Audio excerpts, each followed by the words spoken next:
So I'd like to say thank you to John Paul and Paul James at the Welsh Government for inviting us to deliver this webinar for you today on the customs declarations. So from January 2021, there will be a number of changes that will affect businesses. So on the 1st of January, the UK will gain its political and economic independence from the EU. With this, there brings new trade agreement opportunities, which there are many being talked about at the moment. But also, what does it mean for the businesses directly in January? Well, the new customs declarations for importing and exporting will come into play on the 1st of January, which will increase the amount of paperwork that is needed to move the goods in and out of the EU as well as the rest of the world. So I'd like to introduce you to Henry, who's one of our customs intermediaries that will talk you through the customs declarations and how this will affect businesses going forward. Over to you, Henry. Thank you very much, Jo. So as Jo said, my name's Henry and I'm an international trade executive at the South Wales Chamber of Commerce. And I've recently completed my customs declaration training.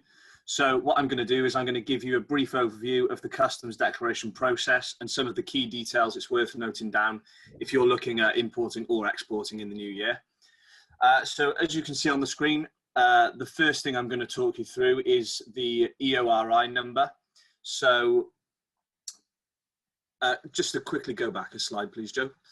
From the 1st of January 2021, you're going to need an EORI number to move goods between the UK and the EU.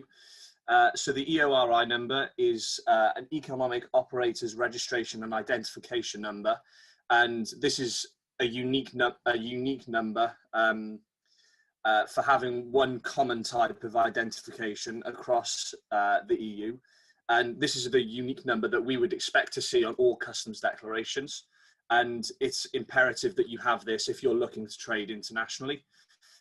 It's also important to note that all UK EORI numbers start with the letters GB, and then they're subsequently followed by a 12-digit number. You'll need to apply to obtain an EORI number, and you can do this quite easily at the Gov website.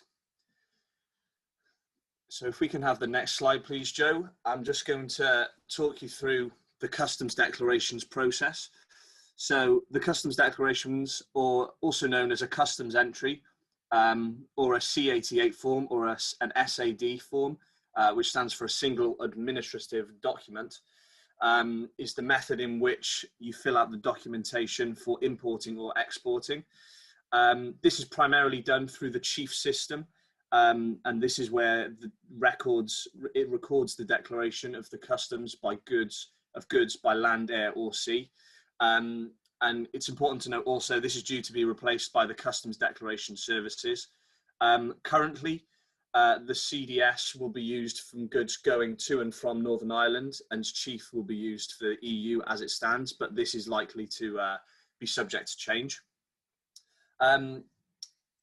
It's important to note there's a few requirements that you need to bear in mind if you're looking to complete a customs entry process.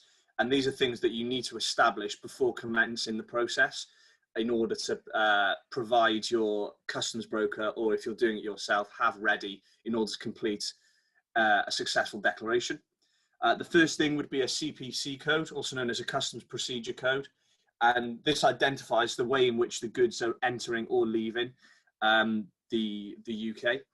And this could be this varies if it's a temporary export or a permanent export, or it's an export for repair or anything of that nature. This is where this can be found in that code. The tariff classification, which dictates any duties or restrictions that apply. And this is crucial to establish prior to exporting, as it's very specific to the goods. It's also important to establish the goods value, as this influences how much you pay to HMRC. The origin of the goods is important also, because this can dictate whether or not you're eligible for any preference. And then lastly, control information. So for things like licenses, this would be namely for products such as alcohol or pharmaceuticals or any animal products, etc. you'll need particular special licenses in order to move these goods. Clear identification of each of these requirements is key to being able to best facilitate the movement of these goods, as it's a very complicated process, and any inaccuracies of this is likely to cause delays. And establishing these HS codes and the commodity codes will subsequently establish your VAT and duty charges, and they're all inextricably linked, as the correct tariff dictates the duty and VAT that needs to be repaid. And it's important to note also, this is the responsibility of the trader. Whilst we can advise in our position as intermediaries, we cannot dictate the information for you. If we can move on to the next slide, please, Joe. I'm just going to run through the import process, how it will work, and any timescales, and just a brief outline of how the import process takes place, as it is the most complex. So the first point would be to set up your business for making customs declarations. This means firstly obtaining your GB Eori number, as we've previously discussed. This also means gaining access to the chief system, and this can be through your own use or through contacting a customs intermediary. And also, as we've established, for some goods, namely plant or animal products, chemicals, etc., you'll need to register your import goods with restrictions and establish your licenses. Again, this can be found at the Gov website for any more specifics on that. And it's also important to note that it's extremely important if you fall into this category, because there's a chance that you'll need your goods to be inspected if you fall into one of these unique categories. And this will also need to be done before the goods are allowed through the UK border. Step 2 would be to set up a deferment account. If you import regularly, it would be in your best interest to set up an account like this. And for those of you who aren't familiar with this type of account, it allows you to make one payment of customs duties per month instead of a payment per individual shipment. And this ultimately simplifies the customs procedure massively. So it would be certainly worth looking into doing so. Step 3 would be to submit your declaration. And as we've established, this will either be completing your customs entry yourself or providing your customs intermediary with all the relevant information. This information in question would be things like your invoices, your commodity codes, the value of your goods, and any shipping information. All of this information will be crucial to setting up and completing your customs entry. Step 4 will be to pay the VAT and the duty. HMRC will tell you how much to pay after you submit your declaration. You and or your customs agent will also need to know what duties to pay in order to correctly fill out your customs declaration, as the system won't accept one that's done incorrectly. And as always, this information will be contained within your commodity codes, where you can specify how much duty will need to be paid based on the country in question. And step 5, whilst it seems obvious, is to receive the goods. It's important to note that the goods could be held up at the border if you've not paid the right amount of VAT or duty, if you don't have correct licensing, if they didn't pass inspection for whatever reason, or quite simply that the port is extremely busy. This is something that we have foreseen, that the ports are going to be extremely busy. And it's important to note also, for these reasons, you must not only be meticulous, but well prepared. A last minute import is a recipe for disaster, and you'll ultimately shoot yourself in the foot if you've not prepared correctly to receive your goods. And as with much of this information, further info can be found at the Gov website, and there's useful links on there that you'll need to obtain any personal customs information. If we could just move to the next slide, please, Joe. I'll quickly run over the VAT and duties changes and what it's important to know. First things first, it's important to establish your CPC codes and commodity codes, as this will ultimately dictate the VAT and duty that you'll need to pay or not pay on the goods. The export is a lot simpler, as you're able to charge VAT at 0%. However, the imports, you'll need to pay customs duties and VAT on all imports. And then the amount will vary with preference and goods. It's also essential to know the value of your goods that you're moving, as this will also influence how much you pay to HMRC.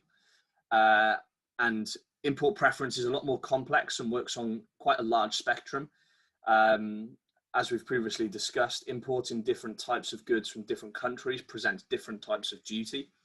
And again, this information is found in the HS code and will also be included in your declaration. And then to summarize, if we can move to the last slide, please, Joe. Should you use a customs agent or should you go it alone? We would, of course, recommend that you use a customs agent, that you use a customs intermediary, as firstly, it's a very lengthy process from start to finish. As an importer or an exporter, there's plenty of things to prepare for. Your freights, your documentation, anything, shipping information of that nature, etc. And to add completing your customs declaration yourself to that list would take up a huge proportion of time.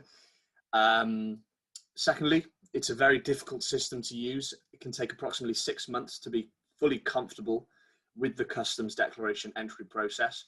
Having recently completed my customs declaration training, it's a very arduous process and the system can be very complex and temperamental, even if you've had the required training. So the system can be very disruptive to your timeline and can be hugely frustrating. Thirdly, any mistakes can cause huge delays. It's important to be familiar with your customs tariff, because if the customs entry contains any incorrect information or hasn't been done on time, the goods could be held up at the ports for considerable amounts of time. And this, coupled with the fact that the ports are going to be extremely busy anyway, makes the need for accurately processed documentation paramount. And lastly, you must be familiar with the customs tariff. Understanding how commodity codes and custom procedure codes work, as well as the customs entry system works, can be hugely beneficial. And it can often be an information overload, especially if this is an accessory to your existing export and import requirements. So that's everything for me. I believe Joe's going to respond to some frequently asked questions.